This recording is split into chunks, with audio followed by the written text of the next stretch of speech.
Chilli ജാസ്മിനിലേക്ക് എല്ലാവർക്കും സ്വാഗതം. ഈ തുണിയൊക്കെ വാരിയിട്ടിരിക്കുന്നത് കാണുമ്പോൾ നിങ്ങൾക്ക് മനസ്സിലാകുന്നുണ്ടോ? ഞങ്ങളുടെ മന്ത്രകോടി സാരി എടുക്കാനായിട്ട് ഇറങ്ങിയതാണേ.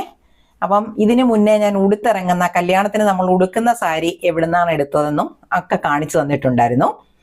ഇതാണ് നമ്മുടെ കല്യാണം കഴിക്കാനുള്ള ചെറുക്കൻ. അപ്പം അവരുടെ വക സാരി എടുക്കല, മന്ത്രകോടി സാരി കേട്ടോ. അതിനപ്പുറത്തിരിക്കുന്നത് അവൻ്റെ അമ്മയാണേ. അവരെ അമ്മയും അച്ഛനും മോനും ആണ് വന്നത്. ഇത് അപർണയുടെ അച്ഛനാണ്, അപർണയുടെയാണ് കല്യാണം. ഇതെൻ്റെ ഹസ്ബൻഡാണ്. പിന്നെ എൻ്റെ അനിയത്തിയും, അതായത് അപർണയുടെ അച്ഛനും അമ്മയും അപർണയും, ഞാനും എൻ്റെ ഹസ്ബൻഡും, പിന്നെ അവരുടെ അച്ഛനും അമ്മയും മോനും, അത്രയും പേരാണ് എടുക്കാനായിട്ട് വന്നത്. ഞങ്ങൾ പോയത് തിരുവല്ലയിലെ മഹാലക്ഷ്മി സിൽക്സ്, അങ്ങനെയാണെന്നാണ് എനിക്ക് തോന്നുന്നത് കേട്ടോ, അങ്ങനെ തന്നെയാണ്.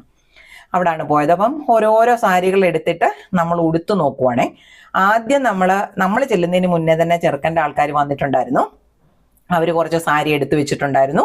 അതും പിന്നെ നമ്മുടെ ഇഷ്ടത്തിന് കുറച്ചും കൂടി എടുത്തിട്ട് അതിൽ നിന്ന് ഓരോന്നോരോന്ന് ഉടുത്തു നോക്കുവാണ്. അവർക്ക് ഇഷ്ടപ്പെട്ടതും ചെറുക്കൻ ഇഷ്ടപ്പെട്ടതും അവർക്ക് ചേരുന്നതുമായിട്ടുള്ള സാരി സെലക്ട് ചെയ്യാൻ വേണ്ടിയാണ് നമ്മൾ ഇങ്ങനെ ട്രയൽ ചെയ്യുന്നത് കേട്ടോ. അവരതെല്ലാം സെറ്റാക്കി. ഈ സാരി ഉണ്ടോ, അവിടെ കാണുമ്പം കുറച്ച് ഡാർക്കായിരുന്നു കളർ കേട്ടോ, പക്ഷെ ഇപ്പം ഒരു മെറൂൺ ഷെയ്ഡ് കൂടുതലായിരുന്നു. പക്ഷെ ഇതിൽ കാണുമ്പോൾ ഒരു ഒനിയൻ പിങ്ക് കളർ അല്ലെ, സൂപ്പർ കളറായിട്ടാണ് കാണുന്നത്. പക്ഷെ അപർണയ്ക്ക് ഇച്ചിരി കൂടി ഒരു ഡാർക്ക് കളർ സാരി വേണമെന്നായിരുന്നു താല്പര്യം കേട്ടോ. അപ്പം പല പല സാരി ട്രയൽ ചെയ്യുന്നുണ്ട്. ഇത് ഉണ്ടോ, ഇതൊരു ചെറിയ ഇഷ്ടം വന്നിട്ടുണ്ട്. അപ്പം നമ്മൾ 2-3-4 സാരി സെലക്ട് ചെയ്ത് കേട്ടോ. വലിയ വിലയും അവർക്കില്ല കേട്ടോ.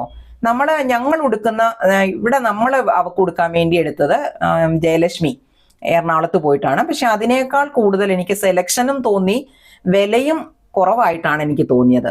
ഈ സാരി കണ്ടോ, ഇത് എൻ്റെ ഇഷ്ടത്തിന് എനിക്കെടുക്കാൻ വേണ്ടി നോക്കിയതാണേ. പക്ഷെ അത് ഈ കൂട്ടത്തിൽ നടക്കത്തില്ല, കാരണം ജയലക്ഷ്മി പോയപ്പോൾ ഞാൻ 2 എടുത്തിട്ടുണ്ടായിരുന്നു. പിന്നെ ഞങ്ങൾക്ക് ചോറുണ്ണുമ്പം സെറ്റുമുണ്ട് ഉടുത്തിട്ടാണ് കല്യാണ പെണ്ണ് ഇരിക്കുന്നത്. അപ്പം നമ്മളിവിടെ മേടിച്ച സാരി ഉടുത്ത് കല്യാണം കഴിച്ചിട്ട് ചോറുണ്ണുന്ന സമയത്ത് നമ്മൾ സെറ്റുമുണ്ട് ഉടുക്കും. അപ്പം പല സെറ്റുമുണ്ട് അവരെടുത്തിട്ട് കാണിച്ചു. ഇതിൽ ഒരെണ്ണമാണ് നമ്മൾ സെലക്ട് ചെയ്തത്. കല്യാണത്തിൻ്റെ വീഡിയോ കാണിക്കുമ്പോൾ ഞാൻ കാണിക്കാം ഏതാണ് നമ്മൾ എടുത്തതെന്ന്. പിന്നെ അവർക്ക് കല്യാണത്തിന് ശേഷമുള്ള ഫംഗ്ഷൻ ഇടാൻ വേണ്ടി നമ്മൾ ലെഹങ്ക നോക്കുവാണേ. സൂപ്പർ ലെഹങ്കയല്ലേ, ഏതാണ്ട് 7000 എങ്ങനെയാണ്ടാണെന്ന് എനിക്ക് തോന്നുന്നു ഇതിന് വില പറഞ്ഞത്. വലിയ വിലയില്ല. അപ്പം നമ്മൾ അത് വേണ്ട, തയ്ക്കുന്നത് മതി എന്ന് പറഞ്ഞിട്ട് നോക്കുക. ഇതൊരു 17,000 വരുന്നതാണ് കേട്ടോ. നല്ല സൂപ്പർ വർക്കൊക്കെ ഉള്ളതാണ്. ഏകദേശം 16ന്റെ മിച്ചം അങ്ങനെയാണ് അതിൻ്റെ വില വന്നത്. പിന്നെ ഇത് നല്ല കളറുകൾ കണ്ടോ, നല്ല സൂപ്പർ കളറുകളൊക്കെയാണ്. പിന്നെ എനിക്ക് അവിടെ പീച്ച് കണ്ട് ഇഷ്ടപ്പെട്ടിട്ടുണ്ടായിരുന്നു.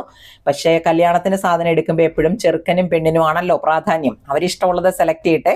നമ്മൾ ഇതുപോലെ എല്ലാം വെച്ച് അവർ കാണിച്ച് ട്രയൽ ചെയ്യിപ്പിച്ചിട്ടുണ്ടായിരുന്നു.